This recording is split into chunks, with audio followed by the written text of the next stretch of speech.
Now. All right, so welcome everyone to Signature 2020. Whether this is your first session or you've been here for 4 days now, we're so glad that you are able to make it. I am Morgan, I'm the Western District President, and we are joined here today by some members from our fantastic Western District Alumni Association.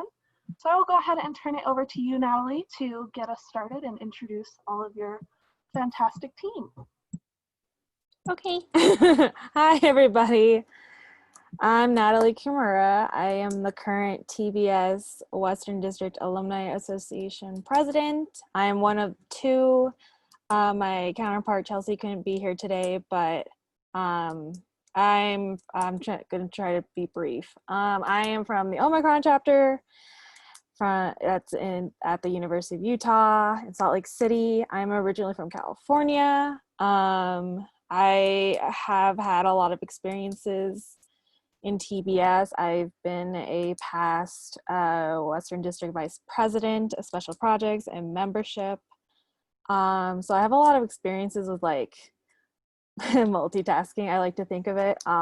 But I've been working on a lot of areas of like resume building and writing internships and other programs and researching them into getting to those programs and how to get into my industry.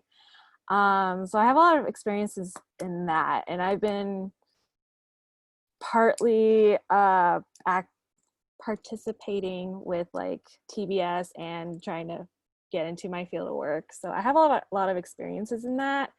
And if you have any questions on like those sorts of things, that's my strengths and weaknesses. But there's a lot of adulting things, which is why it's very vague, but you can like ask anything that you want. At least that's what I wanted to say, so you know what's going on. And I will pass it on to Eddie. Hi everybody, so my name is Eduardo Eddie. I'm with the Lambda Psi chapter. I'm one of the charter members of Lambda Psi over at San Jose State University in San Jose, California. I just joined the board this year, just finally coming back on board and helping out with the alumni relations after taking a bit of a hiatus from fraternity functions. But happy to answer any questions for anybody who is in the realm of public service, whether that's police, fire, but also with also some private sector work in logistics, distribution of electronics and electronic goods, as well as food service distribution. And then my name is Nwachukwu. I'm one of the members at large for the Western District Alumni Association. I'm from the Eta Omega chapter. I just got my degree in theater arts with an emphasis in acting and a minor in deaf studies. I have a lot of experience working with children. I've worked with children since I was a child, but I've had paying jobs working with children in various aspects, from physical education, summer camps, autism, since I was 17. And yeah, I do a lot of other stuff. I'm a previous VPM for the Western District, and yeah. Oh, Fresno State, go Dogs. All right. I'll pass it back to Natalie. I was gonna say, like, we can talk about all kinds of things. This is the one panel where if you weren't able to go to a certain workshop or had questions about mental health or moving or how to get a job or how to do a resume building thing, this is the time to ask. That's what we wanted to talk about, and do it by certain questions if you guys have any. Because we want to explain WDAA as well, but the adulting can range from anything. Nothing can be left untouched. So it's really up to you what you guys want to talk about. If you had anything curious after TBS or anything that you wanted to talk about, this is that area. If you have anything. I think I see someone typing, so we might be getting something in a moment.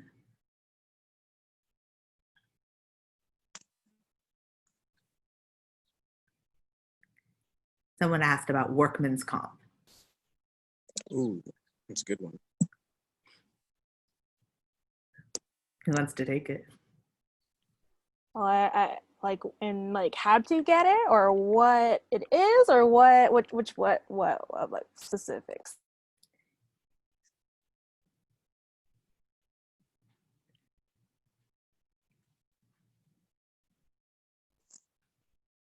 Like, how do you apply for it, or what are the parameters of getting workman's comp or filing for workman's comp due to a workplace injury?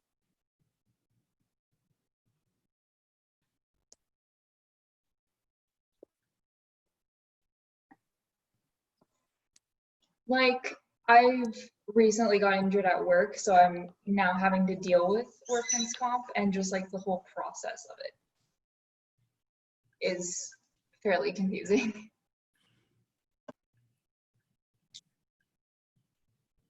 I haven't had to file a claim in a while, but I believe the paperwork and the packet usually has like a support line that you can call out and reach, and they can help you out with like a step-by-step, filling out each of the boxes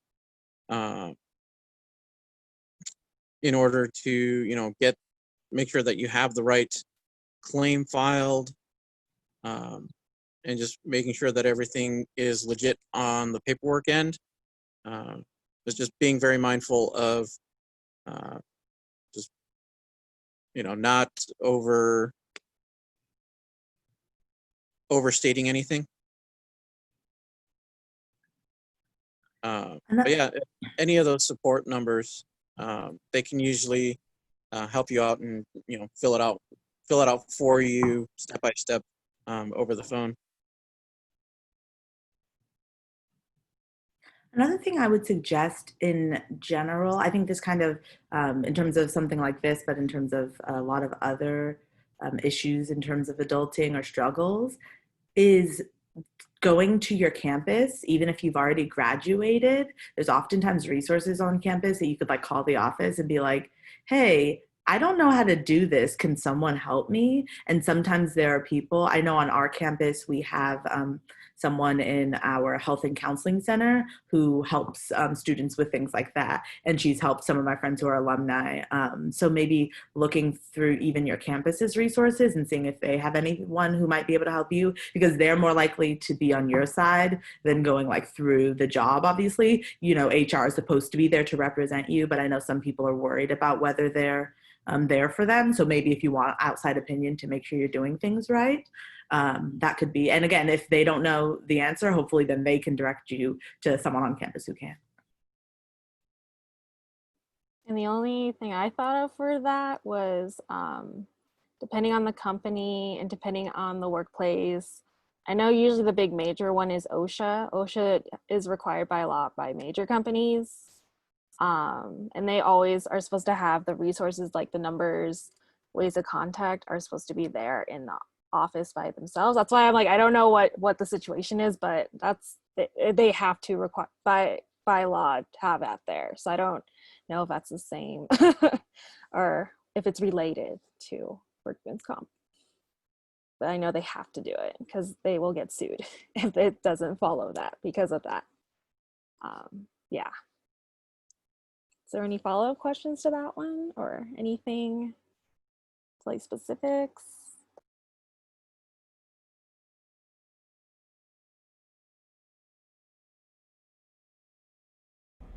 I mean, I guess I can ask about the transition, because I guess I'm an adult now, but I mean, especially with quarantine, I mean, seems like I'm living with my parents forever, so how is it gonna go? Yeah, what's the future look? How does the future look? Kind of. Did you just graduate or are you really close to graduating or what? Yeah. I'm a first year in college, but I feel like, I don't know, things are happening, life is, yeah, how is it gonna work out, I guess. So the first thing I thought was take your time. it often feels like you have to rush to get everything done, to get your degree finished, to get into a job, to jump into the next thing. And I know for myself, I've learned that the more I try to rush into the next thing, I tend to load too much on my plate, trying to do it all at once. And then because I can't handle it all, then suddenly I'm even more behind because I'm trying to catch up on all the things that I've like loaded onto my plate. And so I've had to learn for myself to take the time, be like, okay, what do I need to do right now? What can I balance right now? And finding that balance. And it's something I'm still struggling with and still working on. But like most people will tell you, some people, you know, may not think this way, but everyone has a different path and you don't have to go based off of anyone's path. And especially since the world is in such a strange time, it's different than any time we've ever been in, especially in this country.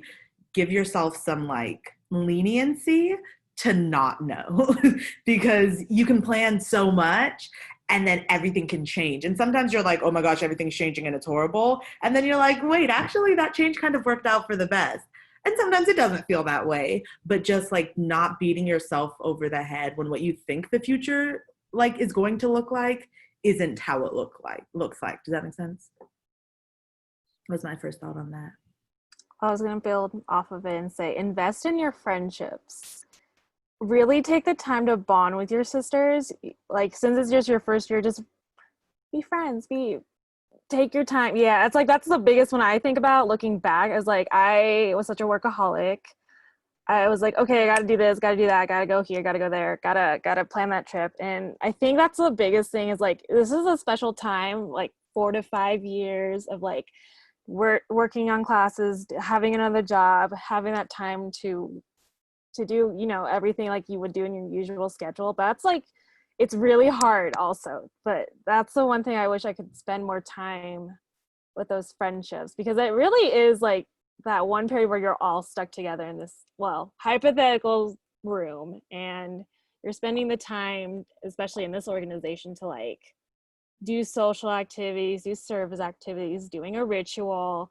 Like those are like the most fun times, and it is supposed to be a fun thing. And I think we also tend to forget that because we as a society are just very much focused on the next thing, and that is really hard. And relishing that time that you have right now, and really just, and if you like waste a day to like just watch TV all day because of like how the pandemic's going, that's fine too. But that's what I would think my biggest look back is for that, is really investing in the friendships. Eddie, you had something to add, hopefully. Yeah, definitely focus on a work-life balance. It is very key, especially after your first year. You've taken so much on. This is like your initial steps into, you know, what is eventually going to be adulthood for you. So definitely find that fine work-life balance. You know, don't take too much on to where you're going to be stressed constantly because you have to meet deadline after deadline.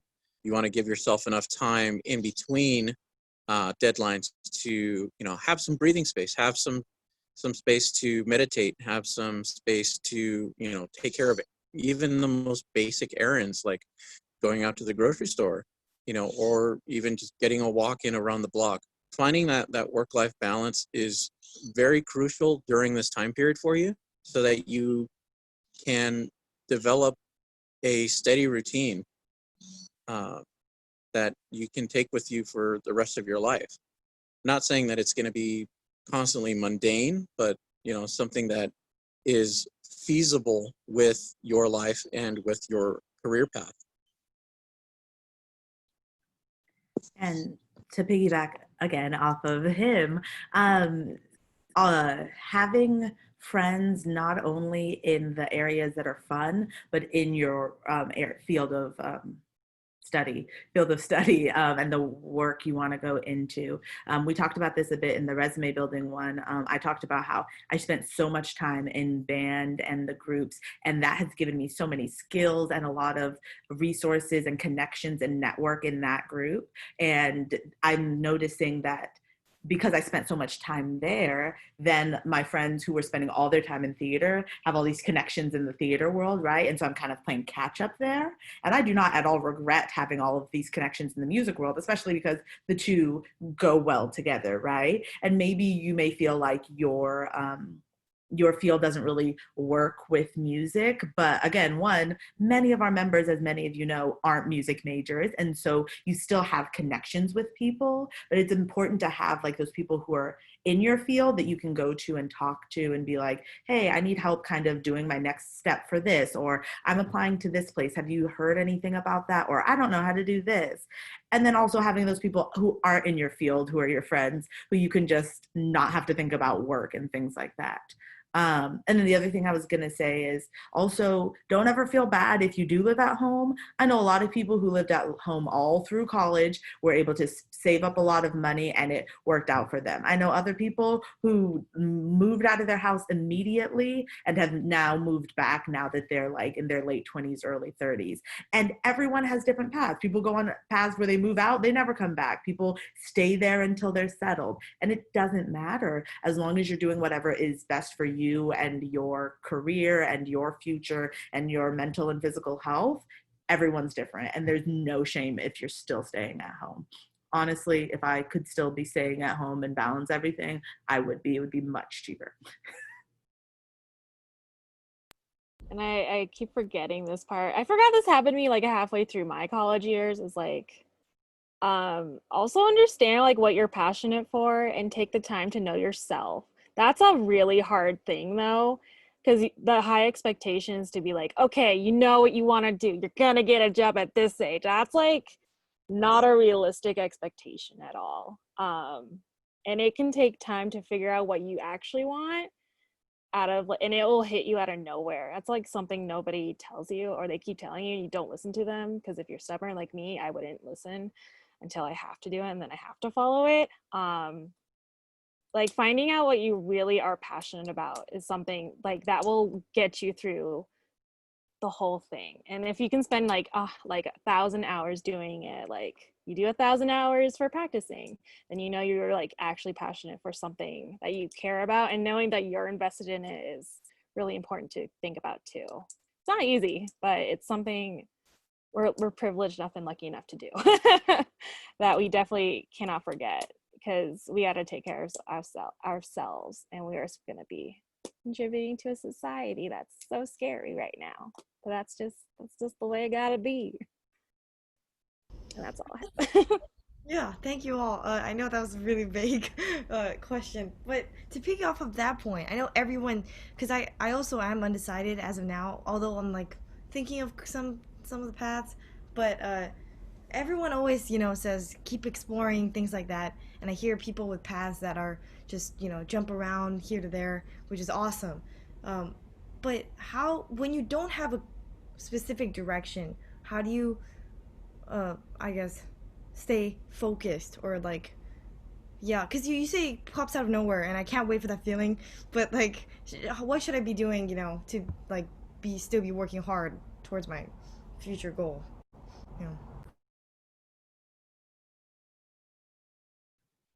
I know for me, a couple of things. Like you said, keeping exploring, that was something that was helpful for me because I have a lot of like various interests. So it was nice to be able to, instead of being like, sorry, I didn't say this. I also started undeclared, and I was like, I'm undeclared, but I think I'm going to do this. And within my first year, what I thought I was going to do changed like 3 times. And I was glad that I was undeclared. And so for me, it worked because I knew I didn't know exactly what my path was going to be. And even once I declared my major, I declared a major, and then I added a minor, and then I added another major, and then I took that major off. So like I've had a path, right? But being able to take classes and get involved in activities that were outside of like the things I was thinking about, not only helped me kind of feel motivated to do the work because it was things I was interested in. I was able to pick my GEs based off of what I was interested in, not just like the path that most people in this field take, right?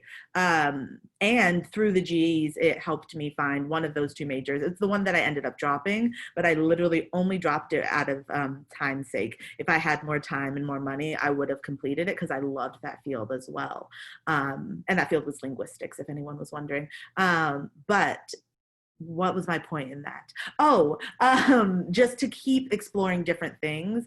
Because like you said, it might just pop up. And then there was something else I had a thought about, and I don't remember. I'm going to keep thinking, but if someone has something else to say while I'm thinking, go ahead and dig it away. At least I had, Eddie, you got something? You got something? Hopefully. Oh, go ahead, Natalie, if you got something ready. Well, well, I was gonna say, even I feel like the biggest thing going from undeclared to finding your niche is oh my gosh, I had a whole plan, well, and it like disappeared. Wait a second. Okay. Knowing your biggest strengths and weaknesses as like a person. So you're like, okay, I don't like to speak that often, but I like to write a lot, and that can help. Like even in I'm speaking so fast I can't even say it. So that's my weaknesses. It's kind of like exploring like what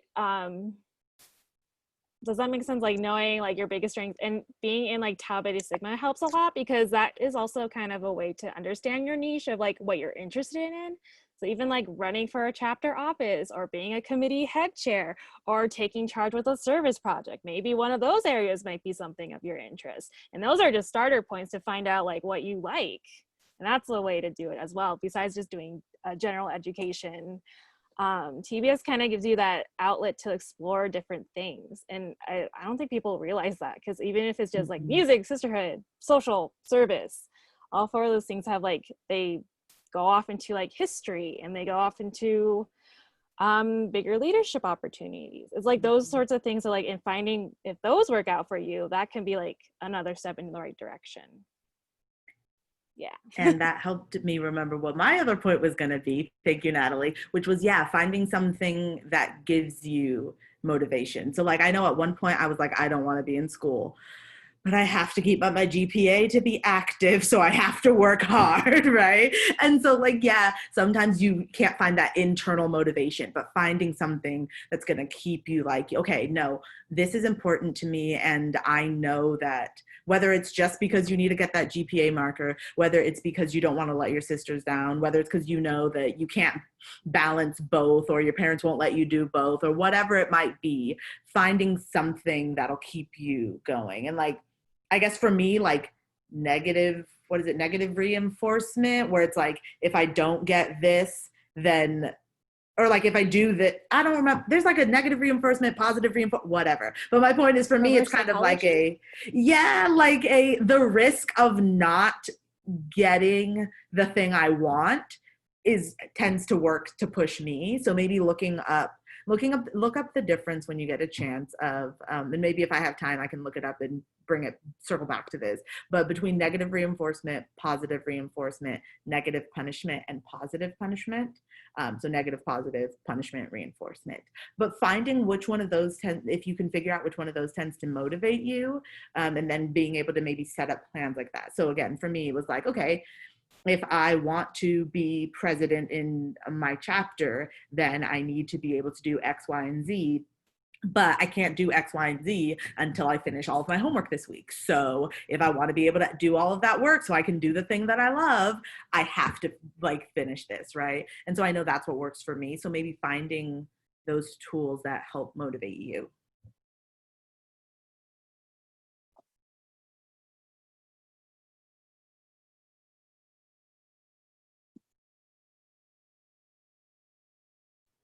Anyone else have any questions? Again, it can be vague. Ooh, there's one in the chat.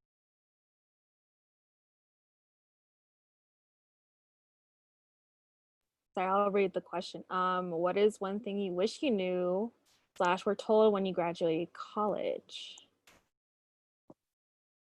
I have to think about that one. Hang on. Loans kick in 6 months after you graduate. So be prepared to start paying off your loans if you took out a loan. Yeah, that's very important. And don't ignore your school's emails or letters or calls. I've gotten all three about their like loan exit meeting thing. I can't remember what it's called, but basically they're like, they teach you what you need to know so that you don't have to default on your loans. Yeah, do it. Exactly.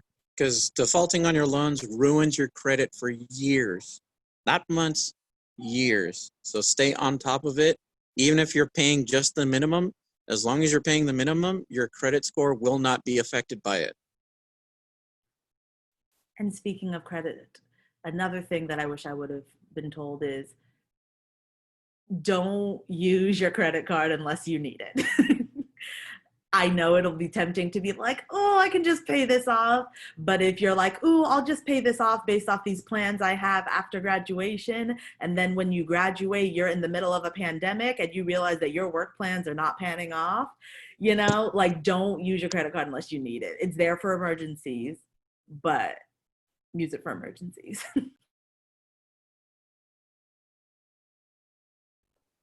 And it's like totally unrelated, but this is the one that it really stuck with me because I am on my own still. I'm like probably one of the few people that's away from home in a different state right now.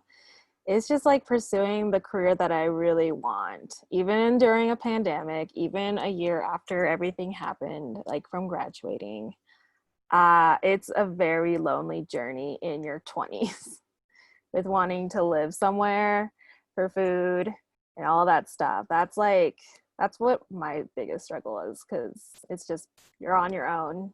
You have friends, but they're far away, and then they move, and then they get married or they have children, and it's really hard. Oh, and we have another question. Do you have to start paying loans after you graduate, even if you are doing further schooling? Nah, as long as you're in school, you're good. Yeah. So As, if you're going straight into so, another like, program, yeah, go ahead, Eddie. No, exactly. Exactly. Exactly what we were on the same mind wave. Nice. So yeah, if you're going straight into another program, like let's say you're going straight from your BA into your master's program, then you're good. It's once you've been out of school for over 6 months.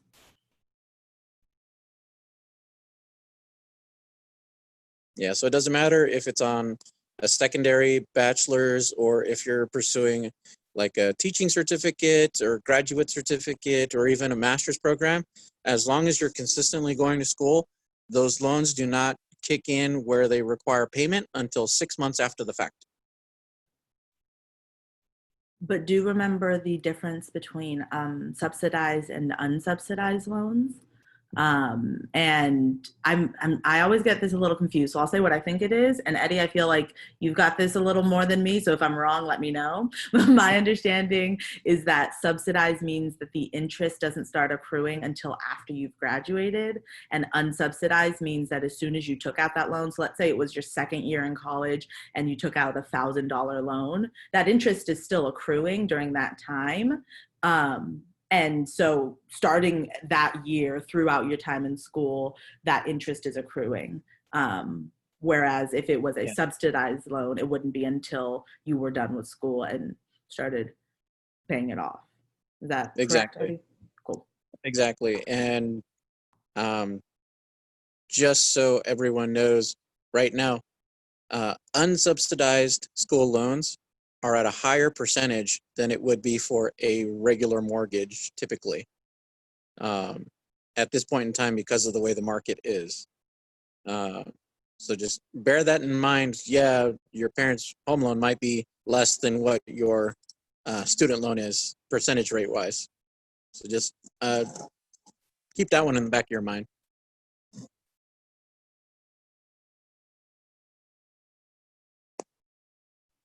Does anyone else have questions or strengths with finances? It's all free form, y'all. Hit us with a curveball.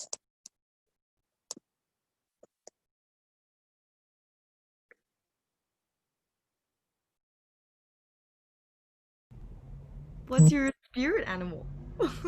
Curveball? Ah. Appa from Avatar. From Avatar. Love that. I'll say real or fictional, or does that matter? I took a quiz Well, if we're once talking that real, said then a definite track hummingbird. panda. What Oh, was I think that? we overlapped. Go, Nwachukwu. I said I took a quiz once that said I was a hummingbird. Who knows? I like hummingbirds. Problem Yeah. is I like a lot of animals. Oh my gosh. So, We should put it together like Avatar style. ooh, I do like the turtle ducks in Avatar. I really want that as a tattoo now, as a turtle duck. Mm. And I've never had another tattoo, so that's something I really want. But we do have a question as well. And I don't have experience in this one, but hopefully we have a little bit. It's how does one get a mortgage? What's the process? Ooh. I do not know off the top of my head, but I believe I can get someone to reach out to you if you want to send a message to one of us at either one of the WDAA emails. I know a brother who just recently purchased a house locally out here in California, so he can run you through the whole process via email. And Natalie just threw our emails in the chat. Ooh, and another question, what is the difference between a Roth 401k and a normal 401k? I Gotcha. actually don't know. Yeah, you go ahead. So the normal 401k is typically done through your employer. So say you're an hourly or a salary employee, and this happens to be one of the perks. What they will do is they will take a percentage that you designate out of each check, each paycheck. They will take a percentage out of that check and deposit it into a 401k plan. So it's money that you never touch until after you retire. Unless there's like some sort of emergency that you need to pull out for, say, like disability or whatnot. There's a couple of ways to pull it out, but there's ways to do it without penalties and ways to do it with penalties, but most of the time it's going to come with penalties, where you pay a certain percentage on your taxes in addition, or whatnot. Now the Roth, you can do that on your own, like a Roth IRA, which is similar to a Roth 401k. That one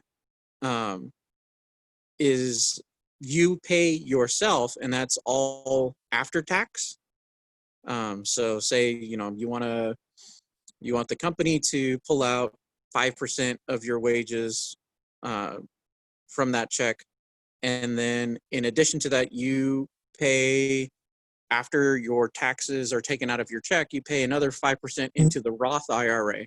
That is after tax. That all does not get taxed when you pull it out when you retire, when you reach a certain age. So for most people, it'll be around 65 to 72. But it just builds interest along the way.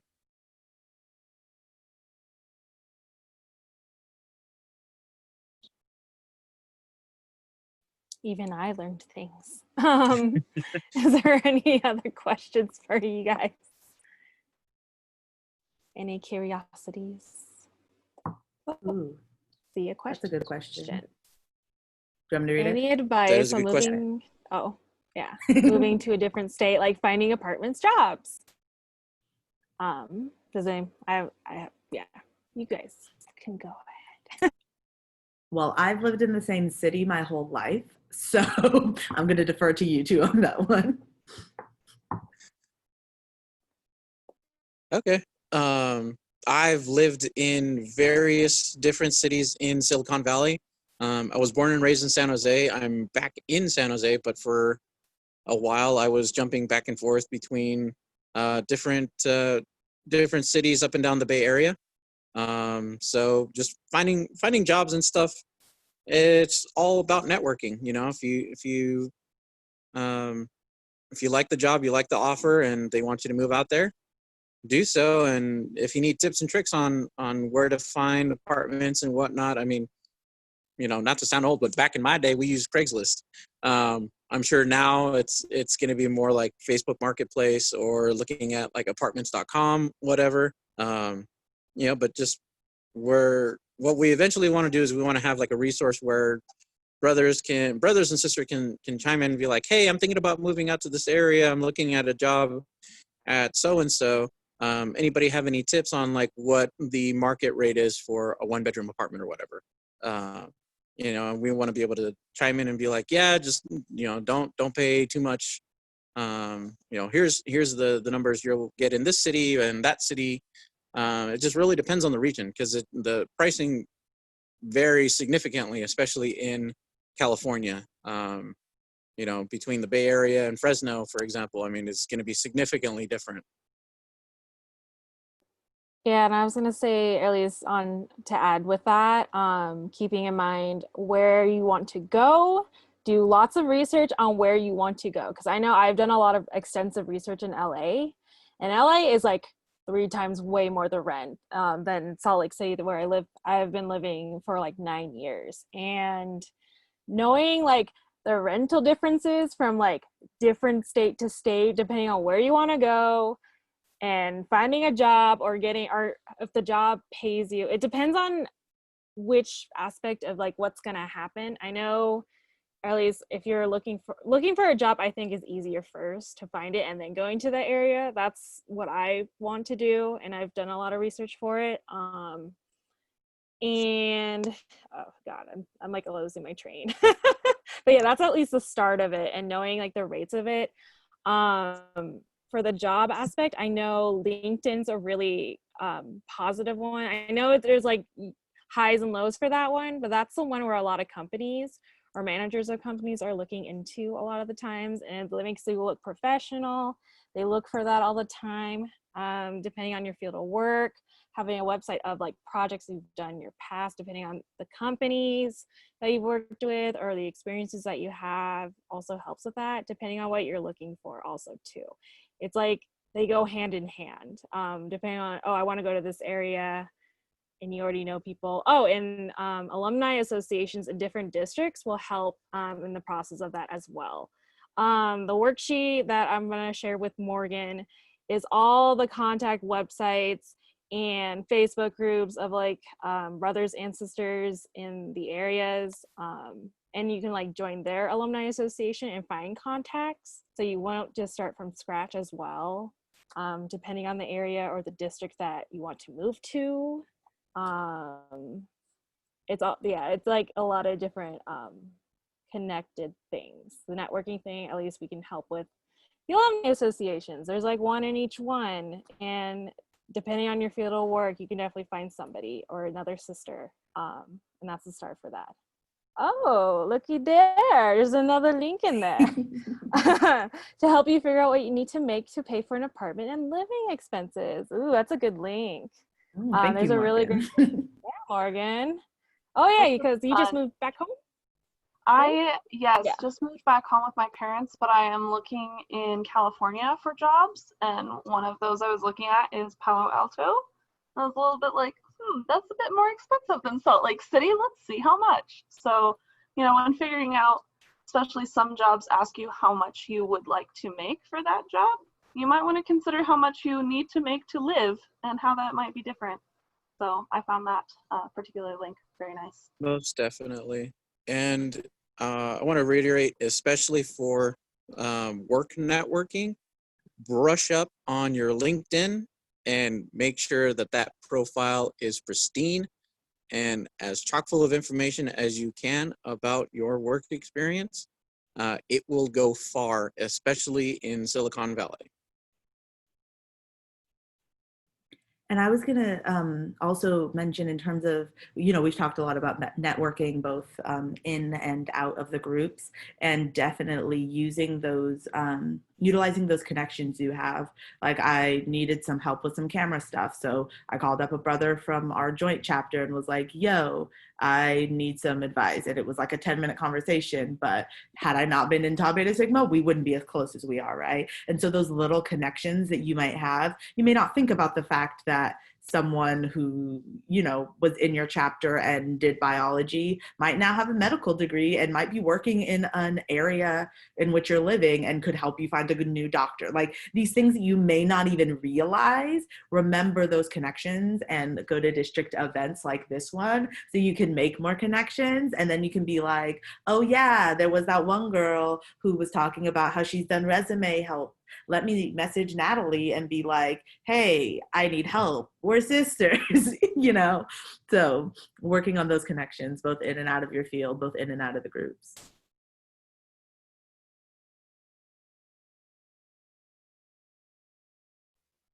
Any other questions or follow-ups to that one? That one's kind of like a big area. Like it covers a lot more than it, like it could be, yeah, like specifics are like always more fun and crunchy. Sorry, Eddie, go ahead. No, especially like if you're looking at a specific region, like, you know, I'm out here in the Bay Area, Palo Alto's in the Bay Area. I was born and raised down in the South Bay. You know, any help, I'm more than willing to be you know, help out there, whether it's, you know, advice on stuff in the area down to, you know, employers and good reviews from, you know, somebody who lives in the area.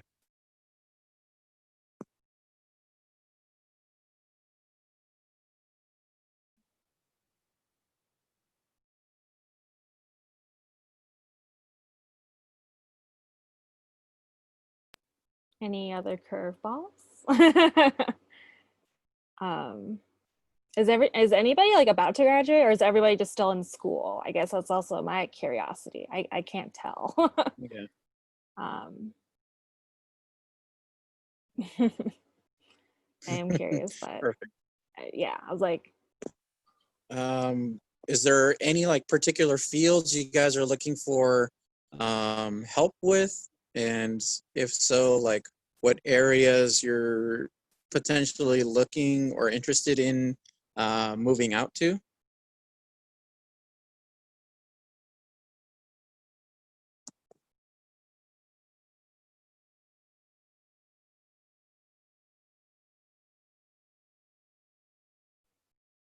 You know, that or any just any other random question. Yeah. Like it could be anything. It's whatever you want to know. Pick our brains. We need to work for our nourishment. You know, billing questions like, you know, how do I set up accounts, or, you know, oh, that's a good question. What's something you think we should know? I have to think about this, so Eddie, you can go ahead. Okay, if any of you have been in jurisdiction and have hated looking at all the fine print, there is a reason why there's a lot of fine print and why there are people in fields that are constantly revising fine print, especially when you're looking at your leases and the terms in how you can get in and out of your lease early or late. So be mindful of that. Always look at the contract with that sort of stuff. Always look at the contract when you're purchasing a vehicle, whether it's brand new or used, and even down to looking at the contract for your cell phone plan. You know, just be, as an adult, you got to be more mindful of terms and conditions like that so that you can avoid paying exorbitant costs. And I've been mulling it over. It's so unrelated, but this is like an important thing that will help with your resumes and your any job life skills, whatever you're pursuing, or if it changes or however it goes, is knowing that everything you're doing in TBS or KSI anything that you're doing is transferable. And you may think it's all fun and games, but long-term wise, it's like, oh, I'm doing a service project that could be labeled as project management and project promotion. Oh, I have a dog behind me. And doing long-term events like this signature leadership retreat or going to WDC and telling other people outside of this is like a very important thing too. And it's very useful because people are so impressed off the bat if they're like trying to pick your brain on a new job or applications for anything. And because they a lot of the time they want to know more about you, and a lot of these, if you stick around for it for the 4 years at least, they are so useful and they will make you miles and miles apart from everybody else. And it will make you, and if you can just even do like a mention of like, oh, I participated in this organization for a couple of years and did lots of stuff, and sum it up and like be able to talk about that, that will carry on into wherever you go in the best way possible. And knowing whatever it is, it will be great. At least that's something I didn't realize, because I was like, oh, what was the point of all this? I'm having a great time. It's fine. But I was like, oh wait, I gotta really try to work into my field of work now. Am I behind? Mm-hmm. That's like the thing that happened. I was like, oh, am I behind? I was like, no. It's like such a weird process that happens after going over time. Would be what I would want to think about. Any other questions? Was there a moment that you guys knew you were adults? Because I'm sure you don't think of yourself as just kids now. So yeah, what was the defining turning point, I guess? I'll take a crack at this one. When there was new music around and you thought to yourself, either I'm getting old or the music is getting louder.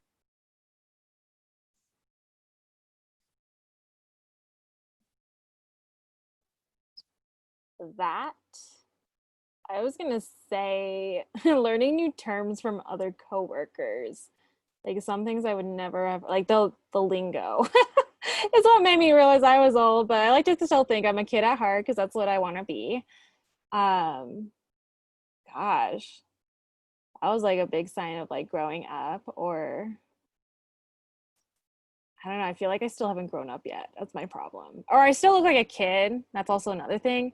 So I look like I'm always 18, so no matter where I go to for a workplace, I still get mistaken for high school still, which is like, that's when I knew I was a grown-up, because I knew I wasn't in that high school mindset and I was very different from that person, and growing into another person in college and then growing as a new person after that. And that's also another thing, is like you're gonna have like lots of different phases of like being a person. That really helps with like, okay, I'm in phase that.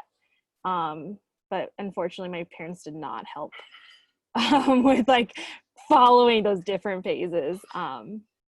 And it's terrifying sometimes, but it's good to keep it like as like different phases of your life, and you just haven't gotten to it yet, and it's a lot less pressure to live with. But I knew I was definitely an adult after that. Going, I'm not in high school and I don't want to go back. I don't want to go back at all. That was the worst. And being able to have those experiences behind you or ahead of you, depending on whatever you're going through, will be a big one for me. Any other questions? Curiosities? Comments? You guys can talk too if you want.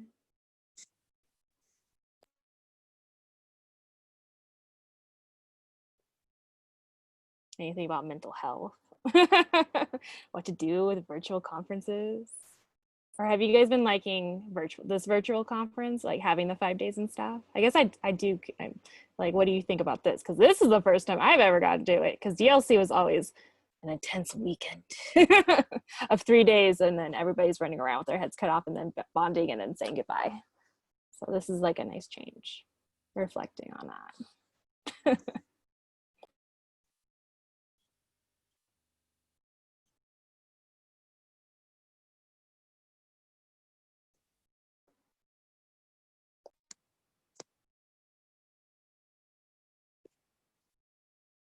Are you guys excited for the 75th though? Like we're gonna reach 75 years for TBS.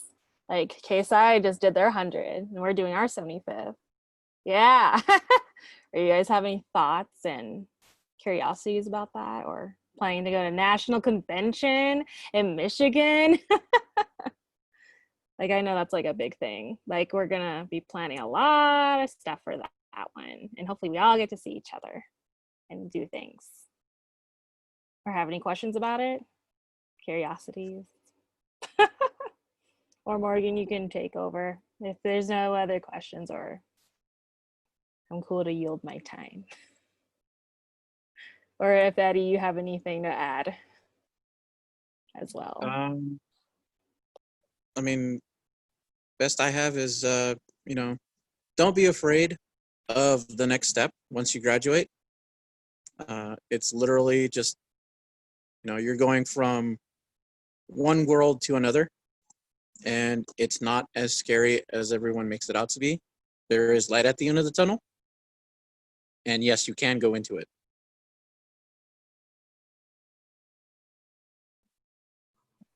Well, thank you guys so much for all of your advice and answering these questions. Natalie sent me a bunch of great resources that I will be sharing with you guys. We will be sending out a bunch of resources from all of our workshops, so we'll be including this stuff in that message. But I hope you guys got to ask all the questions that you wanted to and had a good time getting to know your WDAA. They're really awesome. So when you graduate, you should 100% join them. I did. You should be like me, join them. But you should also come to our last few events for signature. We do still have 2 more workshops tomorrow afternoon on planning ahead, dates and deadlines with me. And then with Solveig, we'll be having managing a budget. And she'll be talking about how to start working on that for those of you who are looking into writing your chapter's budget this year. That's definitely something to consider, as those are due October 15th. And then we will also be having our last social hour and our awards celebration. Please definitely do come to that. We're really excited for all the people that we didn't have a chance to recognize last March when everything kind of got messy. But we have some really great recipients, and we have not told them who they are. So they could be sisters in your chapter. Definitely come and attend to support all of those sisters and to hear all sorts of awesome stuff about them. But that's everything on my end. Are you guys excited for our last day of signature? I hope everyone has had a great week so far, and definitely look forward to our last couple events here. Sweet. And if you